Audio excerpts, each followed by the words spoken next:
आज हमारे साथ कुछ मित्र हैं जो बांस को लगाना चाहते हैं। भैया, आप सब लोगों को जय श्री राम। जय श्री राम। आप अपना अपना थोड़ा थोड़ा परिचय दीजिएगा। मैं संदीप तिवारी, विनयका, जिला मंडला। जी। मेरा नाम वेद प्रकाश दुबे है और मैं महाराजपुर जिला मंडला का निवासी हूँ। मैं भानु प्रकाश दुबे, निवासी महाराजपुर जिला मंडला। जी भैया, अब ये आप लोग बताइए कि बांस की तरफ आपका रुझान और आना कैसे हुआ? देखिए, वर्तमान परिदृश्य, ये जो भयानक महामारी आई कोरोना, राइट। उसमें हमने देखा कि ये ऑक्सीजन की जो किल्लत लोगों के सामने आई, बहुत बड़ी समस्या थी। तो ऑक्सीजन हमें कहाँ से मिले? जी ये कोई वैज्ञानिक ना कोई इंसान बना सकता, ना कोई पैदा कर सकता। जी, बिल्कुल सही। ये हमें ईश्वर ने वरदान दिया है प्रकृति के रूप में, जी पर्यावरण के रूप में, जी जो कि हमें ये पेड़ों से प्राप्त होती है। तो हमें अधिक से अधिक पेड़ लगाना चाहिए, जिससे ऑक्सीजन की कोई कमी कभी ना आए।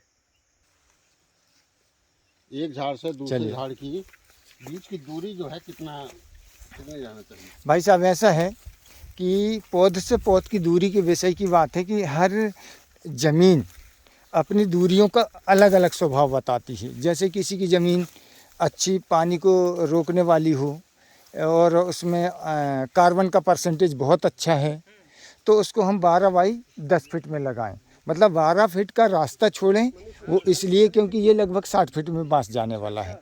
60 फीट में बांस जाने वाला है। जब इसकी हम कटाई करेंगे तो बांस कहाँ से निकालेंगे? और आपकी ज़मीन मजबूत है तो 10 फीट का ठीक है अंतराल उसमें, कि जब ग्रोथ लेगा, बड़ा होगा, जी। तो बढ़िया उसकी कटाई होती रहेगी। दूसरा सवाल मेरा ये था। चलिए ना, इस तरफ चलते चलते सामने जाइए आप लोग, क्योंकि आपको देखना और समझना है।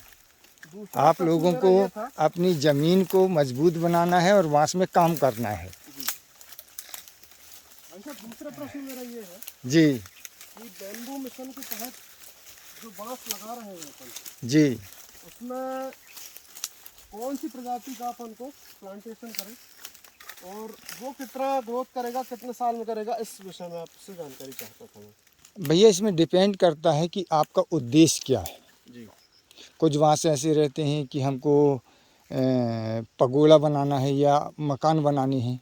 आज बहुत से सुंदर सुंदर डिज़ाइन के लोग कंक्रीट के मकान छोड़ने लगे हैं। जी। अब आ रहे हैं प्राकृतिक मकान में। तो कुछ लोग बांस के मकान बनवा रहे हैं, कुछ लोग बांस की अगरबत्ती स्टिक में काम कर रहे हैं, कुछ लोग कर रहे हैं कि इसका पल्प निकाला जाए, बायोमास बनाया जाए।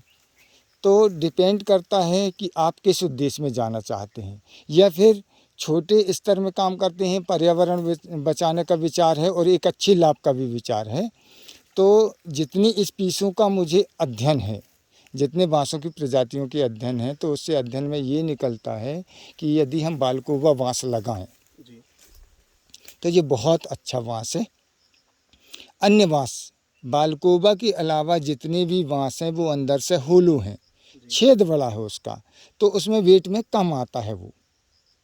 और ये बालकोबा जो है ये अंदर से ठोस है, एक छोटा सा छेद रहता है और बाकी पूरे में मोटा ऐसा पल्प भरा हुआ रहता है और वेटेड रहता है। सपोज ये एक बांस जो दूसरा है 30 किलो को आया, तो ये बांस कम से कम 55-60 किलो का आएगा। एक ही हाइट का, एक ही मोटाई का और एक ही उम्र का। तो यदि हम बायोमास में काम करें, बायोमास में बहुत काम हो रहे हैं, पैलेट्स वगैरह बन रहे हैं, अपना टाइल्स, प्लाईवुड, माइका बन रहे हैं, और मतलब 2000 प्रोडक्ट हैं देश के अंदर में। जी। अब तो बहुत जागरूकता आ गई है बांस में, बहुत लोग लगा रहे हैं। ऐसा लग रहा है कि हमारी धरती माता पूरी ग्रीन हो जाएगी। जी, बिल्कुल। जी। ये कितने वर्ष में ग्रोथ करता है? ये डिपेंड करता है आपकी ज़मीन कैसी है। जी। क्योंकि देखिए, मैं यूट्यूबर तो हूँ नहीं कि यूट्यूब में किसी भी कुछ भी चीज़ को बताऊं और आप लोगों को प्रभावित करूं।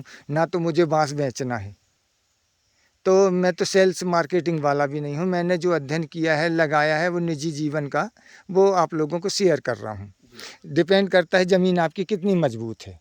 यदि आपकी ज़मीन में पानी एब्जॉर्ब करके उसको पानी रोकने की क्षमता है तो थोड़ी अच्छा ग्रोथ लेगा। और बायोमास है, उसमें कार्बन है, मतलब ये कह दें ज़मीन में एनर्जी है, तो उससे भी और ज़्यादा लेगा। और ये आपकी पथरीली ज़मीनें हैं, बंजर ज़मीनें हैं, तो थोड़ा उम्र ज़्यादा लेगा। ये हम बिल्कुल नहीं कह सकते हैं कि कितने साल में कटेगा, लेकिन मैं जो लगाया है, समझा है, हमने चौथे साल में कटाई शुरू कर दी। 3 साल लगाने से 3 साल तक बाँस को खड़ा रखा। चौथे साल में पहला साल के जो बाँस आया था उसको हमने काटा और बस अपना बेच दिया। जी, इसको लगाने की विधि जानना चाहता हूँ। लगाने की विधि मैं आपको आगे बताता हूँ। जी। हमारा एक नया प्लांटेशन और भी हो रहा है, इसी से लगा हुआ ज़मीन में है, तो आप देख के समझ सकते हैं। क्या प्लांट दिख रहा है क्या पूछा पंडित जी आपने? ये वाला पौधा जो ये हमने जिमी कंद लगाया है, जिसको गांव की भाषा में सूरन कांदा कहते हैं। जी। ये वेरी टेस्टी भैया ना। अभी दीपावली के समय में हर एक घर में एक दिन जो होता है, दीपावली के दूसरे दिन ये सूरन कांदे की सब्जी बनती है। जी। बहुत टेस्टी लेती है। और आयुर्वेद के सिद्धांत के अनुसार जिनको पाइल्स वगैरह हैं, लीवर में प्रॉब्लम बनी रहती है, एसिडिटी कंटिन्यू बनी रहती है, तो इसकी सब्जियां खाएं तो उससे बहुत आराम लगता है। ये देसी प्रजाति है या विदेशी? ये देसी है, देसी सर। और लगभग ये उस समय हम देखिए, डिपेंड करता है किसान को क्या ज़रूरत है। आज किसान किस लिए पिछड़ रहा है? क्योंकि समय पर उसकी बुवाई ना होना और समय में उसकी कटाई ना होना। जब सब किसानों की फसल आती है, उस समय जब हमारी फसल आएगी तो ये 20 रुपये किलो बिकेगा। तो हमने इसको अर्ली लगाया है, गर्मी के पहले लगा दिया है।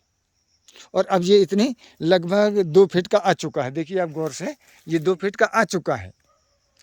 दीपावली के बाद, दीपावली में जब इसकी बहुत डिमांड रहेगी तो उस समय हम 60 से 70 रुपये किलो इसको बेच देंगे। एक हमारा प्लांट जो है, एक पौधा जो आप देख रहे हैं, लगभग 3 से 4 किलो का निकलेगा। तो ये हमारी एक एक्स्ट्रा इनकम हो जाएगी। तो मैं हर किसानों से ये कहूँगा कि प्रकृति चक्र के अनुसार काम करें, कि जब मतलब मार्केट में माल कम आता हो तो उस समय अपना माल मार्केट में पहुँचे और ये किसानों को ज़्यादा लाभ मिले। सब की सब टमाटर लगाता है, पानी की जरूरत पड़ती होगी विशेष? ये पानी की इसकी कोई ज़रूरत नहीं। हमने गर्मी में लगा दिया था, सब में पहले जुताई करके इसको एक एक कंद लगा दिया था। और इसमें हमने देसी तरीके का इस्तेमाल किया है जिससे फंगस ना लगे। गौमूत्र और जो अन्य जो पत्तियां हैं, जो जहरीली पत्तियां हैं, जैसे अकौआ का, नीम का, धतूरा का, मतलब प्राकृतिक काम करते हैं, उसका भी प्लांट हमने एक बना रखा है। तो उसका जुताई करते समय हमने स्प्रे कर दिया है और उसके बाद लगा दिया है। एक भी आपको पौधा नहीं दिखेगा जो ख़राब है। कितने समय हो गया इसको लगाए? ये अभी हमारा ये जून जुलाई 2 महीने हुए भाई साहब। कब फल देगा? और ये अपना दीपावली अक्टूबर में निकाल लेंगे हम। 6 से 8 महीने में? हाँ, निकाल लेंगे। और दूसरी खासियत इसकी ये है कि यदि आप नहीं भी निकाल पाए हैं तो ख़राब होगा नहीं, अगले साल फिर से उग जाएगा।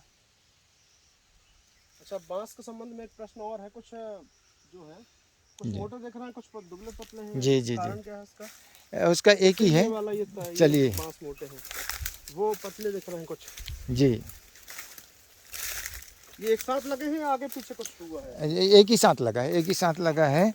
और मैं पतले मोटे के विषय की बताऊं मैं, आइए आप लोग थोड़े से बारीकी से ध्यान देंगे।